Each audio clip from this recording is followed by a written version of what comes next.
ये जनूबी कोरिया के 20 रवून से तैयार करदा 7 मंजिलों पर मुश्तमिल जहन्नम है, जिसमें जहन्नम की खौफनाक सजाओं को दिखाया गया है। सबसे हैरान कुन बात यह है कि रिलीज होते ही उसने जनूबी कोरिया में बॉक्स ऑफिस पर दूसरी पोजीशन हासिल कर ली और देखने वालों में से कोई भी उसे दोबारा देखने की हिम्मत नहीं करता। कहानी का आगाज एक फायर फाइटर से होता है जो आग बुझाते हुए हादसे का शिकार हो जाता है। वो ऊंचाई से गिरता है और गिरते वक्त इस बच्ची को अपने सैने से लगा लेता है जिसे उसने अभी बचाया था।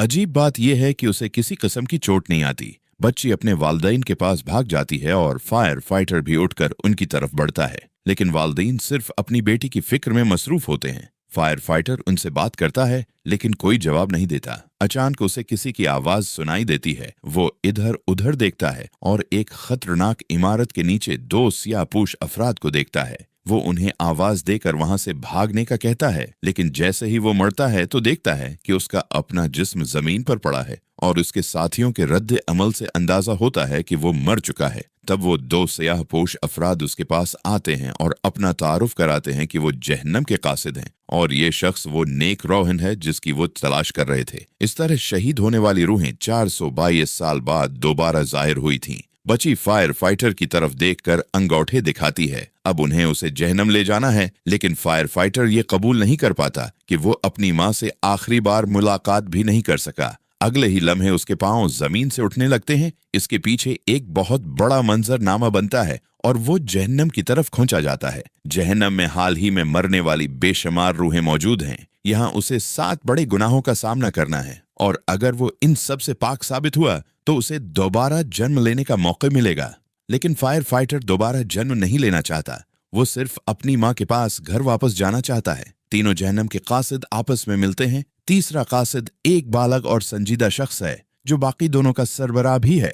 वो तीनों फायर फाइटर को जहन्नम के दरवाजे पर लाते हैं। दरवाजा खुलता है और ऊपर एक बहुत बड़ी कुर्सी नजर आती है। वो बच्ची खुशी से चीखती है कि ये वाकई एक नेक रूह है, लेकिन पहली मंजिल कत्ल की जहन्नम है और यहाँ सजाएं हल्के से भारी की तरफ जाती हैं। मतलब ये कि कत्ल का इल्जाम फायर फाइटर पर लगने वाला सबसे हल्का गुनाह है। फायर फाइटर जो हमेशा लोगों की जानें बचाता रहा, अब कत्ल के इल्जाम का सामना कर रहा है। वो कहता है कि उसने कभी किसी को नहीं मारा, लेकिन कासिद वजाहत करता है कि अगर तुमने अपनी बातों या सोशल मीडिया पर किए गए किसी अमल से किसी की मौत का सबब बने हो तो तुम मुजरिम ठहरोगे। अचानक फायर फाइटर के पांव के नीचे से जमीन फटती है और लावा अबलने लगता है। वो नीचे देखता है तो बेशुमार रूहें जल रही हैं। ये वो लोग हैं जिन्होंने कत्ल का गुनाह किया था। फायर फाइटर किसी की मदद करने के लिए हाथ बढ़ाता है, लेकिन अचानक एक बदसूरत शख्स वहां जाहिर होता है और गुस्से से चलाता है। वो कत्ल की जहन्नम का मालिक है, बयान वांग। बयान वांग पूछता है कि एक बार आग बुझाते वक्त फायर फाइटर ने अपने साथी की मदद क्यों नहीं की, जिसकी वजह से वो मर गया। फायर फाइटर मजबूरी और कसूर के एहसास से खामोश रहता है। 2 जज फौरन उसे बजदल करार देकर सजा सुनाने लगते हैं, लेकिन जहन्नम का कासिद असल हकीकत सामने लाता है कि इस दिन इमारत गिरने का खतरा था और खुद साथी ने उससे कहा था कि पहले दूसरों को बचाओ फिर मेरे पास आना।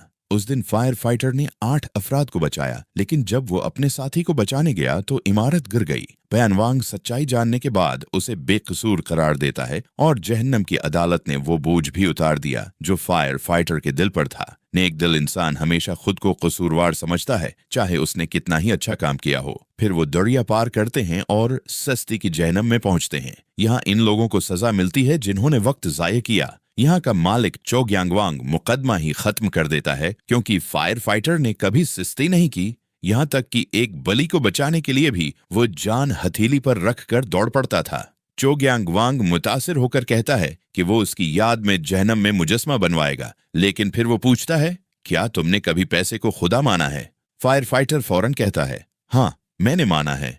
ये सुनकर सब हैरान रह जाते हैं क्योंकि जहन्नम में पैसे को झूठा खुदा कहा जाता है और उस पर यकीन रखना भी गुनाह है। चो ग्यांगवांग गुस्से में हुक्म देता है और फायर फाइटर की कश्ती आगे बढ़ जाती है। वो पीछे मुड़कर देखता है तो एक खौफनाक आबशार के नीचे बेशुमार लोग दौड़ रहे हैं और एक भारी पत्थर की चुकी उन्हें पेश रही है। ये इन लोगों की सजा है जिन्होंने जिंदगी में सुस्ती की। फायर फाइटर खौफ ज़दा हो जाता है। कासिद इसे बचाने के लिए छलांग लगा देते हैं और चो ग्यांगवांग से इसकी जिंदगी दोबारा देखने की दरख्वास्त करते हैं। पता चलता है कि फायर फाइटर दिन में कई नौकरियां करता था। रात को बारबेक्यू शॉप पर काम करता, छठी वाले दिन हमाम में सफाई करता। यहाँ तक कि रात गए डिलीवरी का काम भी करता था। ये सब कुछ वो अपनी बीमार माँ और छोटे भाई के लिए करता था। चोग्यांगवांग ये देखकर मुतासिर होता है और उसे बेकसूर करार देता है। तीसरी जहन्नम की तरफ जाते हुए रास्ते में बहुत से बदसूरत चेहरों वाली रूहें आती हैं जो इंतकामी रूहें हैं। कासिद इनसे लड़ते हुए बताते हैं कि फायर फाइटर के किसी अजीज ने अनजस्टली मरकर इंतकामी रूह बन गई है। फायर फाइटर घबराकर अपनी माँ के बारे में सोचता है। सरबराह कासिद दुनिया में जाकर तहकीकात करता है। वो फायर फाइटर के घर और उसकी माँ से मिलता है। माँ जिंदा है।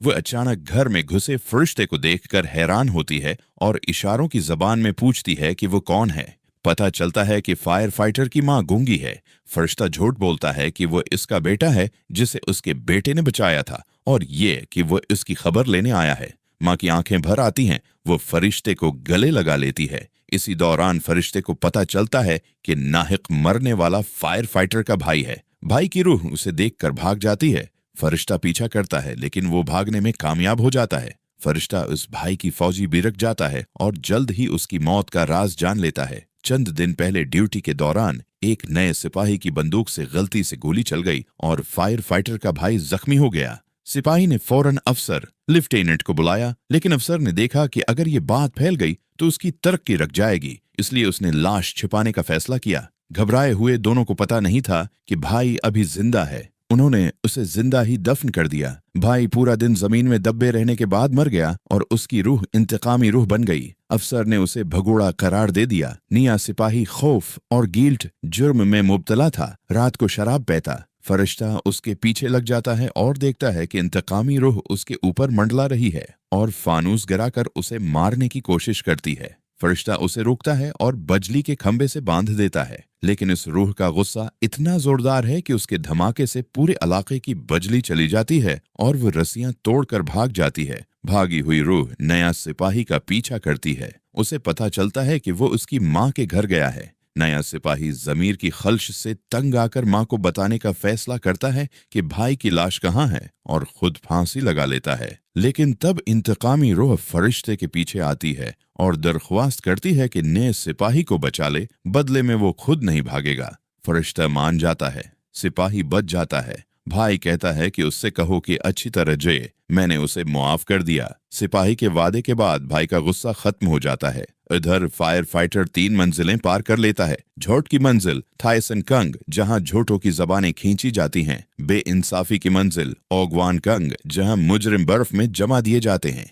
और गुदारी की मंजिल सोंगजी कंग, जहाँ मुजरिम आईने में कैद हैं। लेकिन जब वो तशद्दुद की मंजिल पर पहुंचता है तो मुसीबत में फंस जाता है। इंकिशाफ होता है कि उसने अपने छोटे भाई को स्कूल के जमाने में बुला वजह मारा था। उस वक्त भाई शदीद बीमार था और मुकाबला नहीं कर सकता था। मारने के बाद वो घर छोड़कर चला गया था और आज तक भाई से माफी नहीं मांगी थी। उस मंजिल के मालिक किवंग गुआंग कंग चिंगुआंग किंग ने उसे मुजरिम करार दे दिया। अब उसे सजा मिलने वाली है। दूसरे 2 फरिश्ते घबरा जाते हैं और सरबराह फरिश्ते से राब्ता करते हैं, लेकिन वो अभी भाई की लाश के मामले में मसरूफ है। लड़की फरिश्ता मुश्तरका मुकदमे करने का मशूरा देती है, यानी उस मंजिल और आखिरी मंजिल का फैसला एक साथ हो, लेकिन उसकी कीमत भारी है। अगर वो बेगुनाह साबित न हुआ तो 2 मंजिलों की सजा बेक वक्त मिलेगी और उसे हमेशा के लिए जहन्नम में रहना होगा और उसके वकील फरिश्ते भी अगला जन्म नहीं ले सकेंगे। लेकिन अब और कोई चारा नहीं। इधर गूंगी माँ को नक्शे से पता चलता है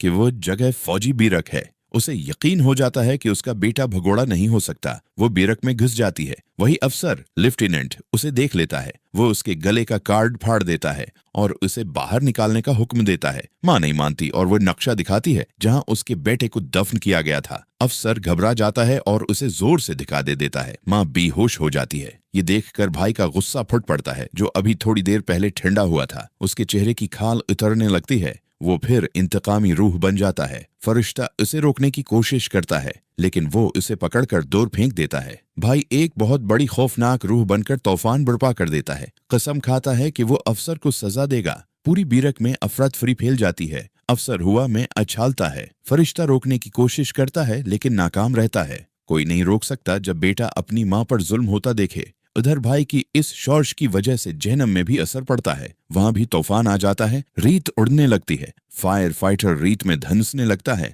आहिस्ता आहिस्ता दब जाता है। तब भाई को लड़की फरिश्ता की पुकार सुनाई देती है। वो ऊपर देखता है और अपने भाई को देख लेता है।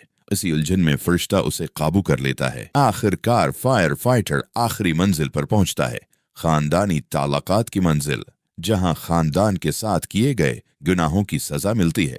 यहाँ का मालिक खुद यमराज, यामा राजा, मौत का देवता है। वो फायर फाइटर को सुनने का मौका दिए बगैर मुजरिम करार दे देता है। पता चलता है कि जिस रात उसने भाई को मारा था, उसी रात उसने अपनी माँ को तकिए से दम घूंटने की कोशिश की थी। माँ कोमा में चली गई थी। 2 छोटे बच्चे अकेले रह गए थे। फायर फाइटर ने सोचा कि पूरे खानदान को साथ ही मर जाना चाहिए, लेकिन भाई ने उसे रोक दिया था। इस रात के बाद फायर फाइटर गिल्ट, जर्म में मुब्तला होकर घर छोड़ गया था। 15 साल तक वापस नहीं आया, बस पैसे भेजता रहा। सबको लगा कि ये राज सिर्फ भाई जानता है, लेकिन यमराज कहते हैं कि माँ भी उस रात बेहोशी से उठ गई थी और उसे सब पता है। ये सुनकर फायर फाइटर टूट जाता है। वो घुटनों के बल गिर जाता है और अपने सारे गुनाह कबूल कर लेता है। वो सिर्फ इतना चाहता है कि माँ से एक बार माफी मांग ले, लेकिन यमराज उसकी दरख्वास्त ठुकरा देते हैं। इतने में पूरा जहन्नम लर्ज जाता है। भाई की रूह ख्वाब में माँ के पास आती है। फरिश्ता इसकी मदद करता है। भाई माँ को बताता है कि वो अब जन्नत में जज बनने जा रहा है।